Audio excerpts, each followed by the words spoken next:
Good morning. My name's Lee, and this is the Daily Brief where I decode today's news. Let's go ahead and jump right in. Today we're going to be talking about Europe, Ukraine, the Middle East, China, the Western Pacific, and we'll return our attention to the United States. Let's start first with Europe. The conservative movement is gaining momentum in Europe. In Germany, the Social Democrats, the SPD, approved a coalition agreement with the conservative CDU and CSU parties, paving the way for a new government in Europe's largest economy. In the vote, which happened on Tuesday just before midnight, 84% of the members who took part were in favor of the deal.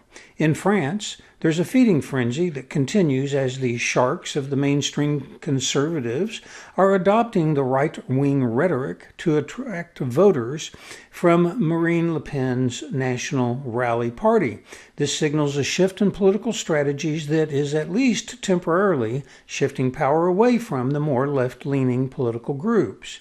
In Spain, the recent power outages that affected Spain and Portugal has sparked concern in Brussels, not only due to its impact on the energy sector, but also because of the possibility that Spanish Prime Minister Pedro Sanchez will exploit the incident to expand NATO's definition of defense and thereby justify the use of European funds for areas not strictly military. In the United Kingdom, Nigel Farage's Reform UK party is contesting local elections with hopes of significant gains, potentially reshaping the United Kingdom's political landscape. Both Labour and the main opposition Conservative Party are bracing for losses in the midterm poll.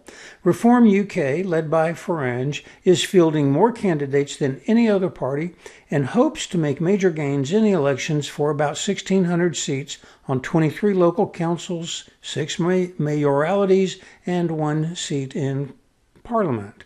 Reform got about 14% of the vote in last year's national election and holds just 4 of the 650 seats in the House of Commons. But polls now suggest that its support equals or surpasses that of the Labour or the Conservatives, and it hopes to displace the Conservatives as the country's main party on the right before the next national elections in 2029.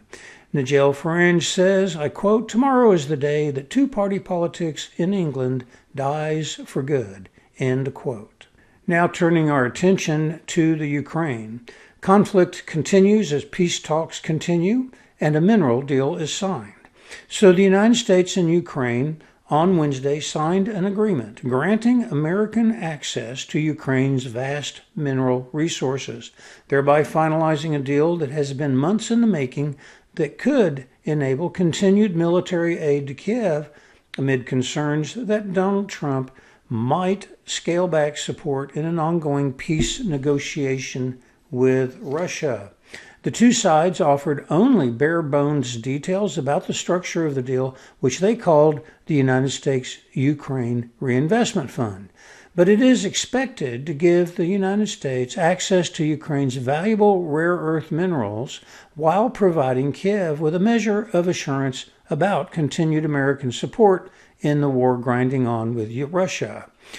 I quote, "This agreement signals clearly to Russia that the Trump administration is committed to a peace process centered on a free, sovereign, and prosperous Ukraine over the long term."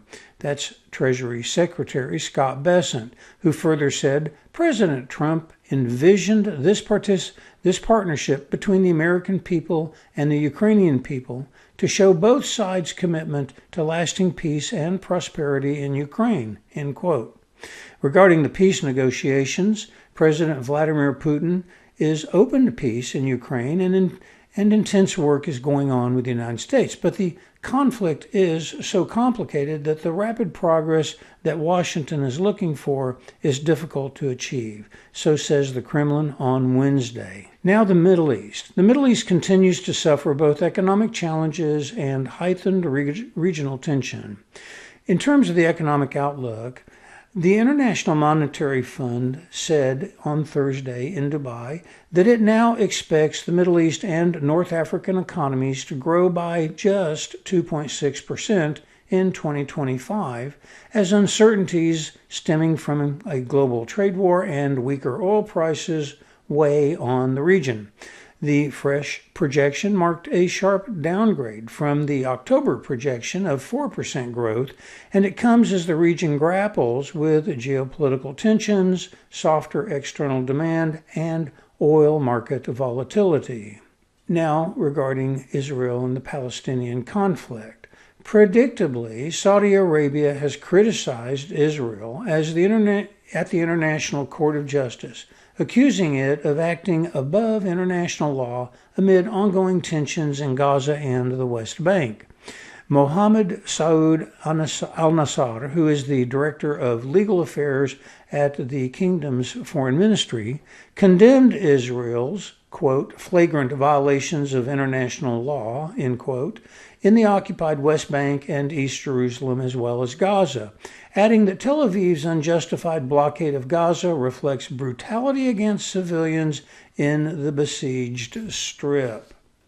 Now in Syria.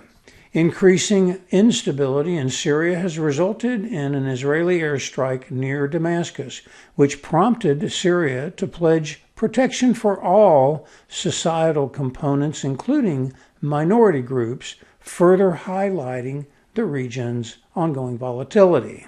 Now in China. China suffers increasing economic strains and responds with elevated military posturing. China's factory activity contracted at the fastest pace in 16 months during April, a factory survey showed on Wednesday, keeping alive calls for further stimulus as Donald Trump's Liberation Day package of tariffs snapped 2 months of recovery. The reading contrasts with Chinese officials' conviction that the world's second largest economy is well placed to absorb the U.S. trade shock and suggests domestic demand remains weak as factory owners struggle to find alternative buyers overseas. Anyone who is watching reports coming out of the interior of China knows that China's manufacturing sector is in free fall as the impact of tariffs virtually shut down China's exports. It's worth noting on this topic that the French government has launched a new e-commerce strategy to curb the annual influx of around 1.5 billion parcels entering the country. Under the plan, France will lobby the European Union to end a €150 duty-free exemption from customs levies for e-commerce platforms, the government said in a statement. This is specifically for e-commerce platforms like Temu and Shein. Regarding military activities, China's Navy conducted a patrol in the South China Sea on Tuesday, saying that the Philippines has been creating disturbances as the Filipino and U.S. Air Forces conducted their own joint mission above the disputed waterways. Now, China, which claims almost the entirety of the South China Sea, has been involved in an increasingly tense standoff with the Philippines in the waters there, as both seek to assert their sovereignty claims. Back to trade relations. Reports indicate that the U.S. has initiated back-channel communications with China to address escalating trade disputes, suggesting potential shifts in bilateral relations.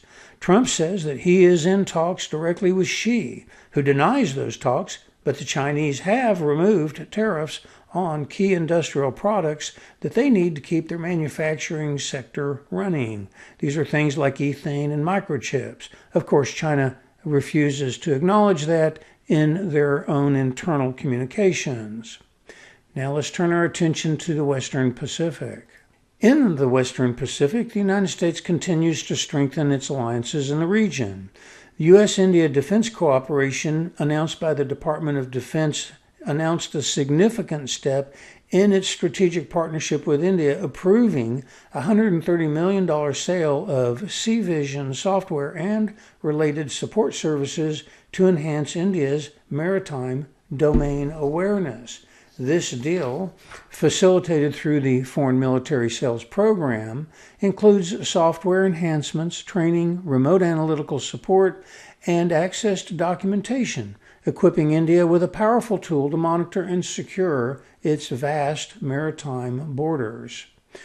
The Philippines signed a military pact with New Zealand on Wednesday, allowing their forces to hold joint exercises as Manila continues to build security alliances as it faces an increasingly aggressive China in the disputed South China Sea. The treaty sets the legal framework to allow military engagements of both countries, including joint drills, in each other's territory and other cooperative activities. It has been approved by New Zealand's officials, but still needs to be ratified by the Philippines Senate for it to take effect. China, of course, frowned on the security alliances being pursued by the Philippines, one of its staunchest allies of the United States in Asia. Now in Japan, during a joint press conference in Tokyo, Defense Secretary Pete Hegseth announced that the Defense Department has started Phase 1 of upgrading U.S. Forces Japan, USFJ, in a joint force headquarters.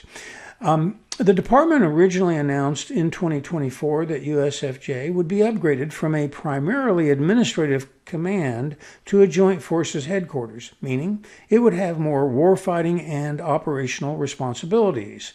Hegseth said the upgrade would help improve the command's ability to operate with Japan's Joint Operations Command, which is just established in March 24 of 2025 and is responsible for commanding forces of the Japan Self-Defense Forces. As part of the upgrade, Hegseth said the Department of Defense will soon add additional personnel to both Tokyo and at Yokota Air Base to conduct activities aimed at strengthening bilateral bonds with the United States military's Japanese counterparts, as well as deepening operational cooperation. Now returning to the United States. Economic performance in the United States contracted in the first quarter of 2025, with President Trump attributing the downturn to Biden administration policies, while urging patience for his economic strategies to take effect. While there has not yet been enough time to see the systemic impact of Trump's policy changes, much of the media has already begun to spin the decline as a Trump failure. In regards to immigration, the Trump administration faces increasing legal challenges over immigration enforcement, including an activist federal judge's ruling against the dismissal of a lawsuit concerning the detention of a political activist from outside the United States. Now, let's take a moment and talk about public opinion polls. When I think of public opinion polls, I'm reminded of Samuel Clemens' quote, "There are lies, damn lies, and statistics." And we all know that a public opinion poll is dramatically impacted by a combination of factors such as the nature of the questions, the tone of the question when it's being asked, and the audience that the poll takes. So, with that in mind, let's look at a few of the polls that indicate support for Trump. Reuters' Ipsos poll on April 29 shows that Trump's overall approval rating remains steady at 42%.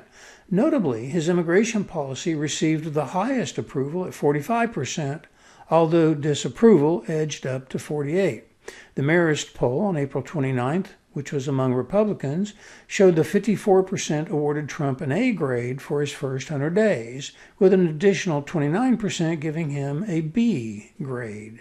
The Pew Research Center April 23rd poll says that despite a general decline, 75% of Republicans and Republican-leaning independents approve of Trump's job performance thus far. Now, looking at polls that indicate declining Trump support. First, the National Public Radio and Public Broadcasting System poll with Marist shows that nearly half of Americans assign President Trump a failing grade for his first 100 days, with only 23% giving him an A. Now, that makes sense when you consider the left-leaning bias of NPR and PBS.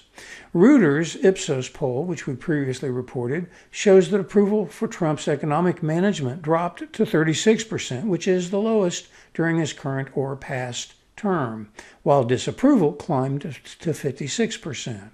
The Pew Research poll, again, we just mentioned, shows that Trump's approval rating has fallen 7 percentage points since February, now standing at 40%. The decline is more pronounced among less enthusiastic supporters and 2024 non-voters. Next, the Washington Post ABC News poll, again, two very left-leaning resources. The poll says a majority of Americans disapprove of Trump's handling of key policy areas, including immigration and tariffs. And finally, the AP NORC poll, done on April 26, shows that only about half of Republicans believe Trump has prioritized the right issues during the early months of his second term, with nearly twice as many Americans overall thinking he has focused on the wrong topics. Now, these polls do suggest that while President Trump maintains strong support among his core Republican base, his overall approval ratings have declined, particularly concerning economic management and policy focus.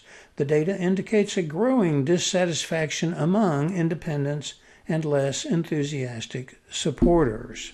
There you have it. That's today's brief. I hope you found this useful. If you enjoyed this presentation, hit the like button, leave a comment, and subscribe. Thank you very much.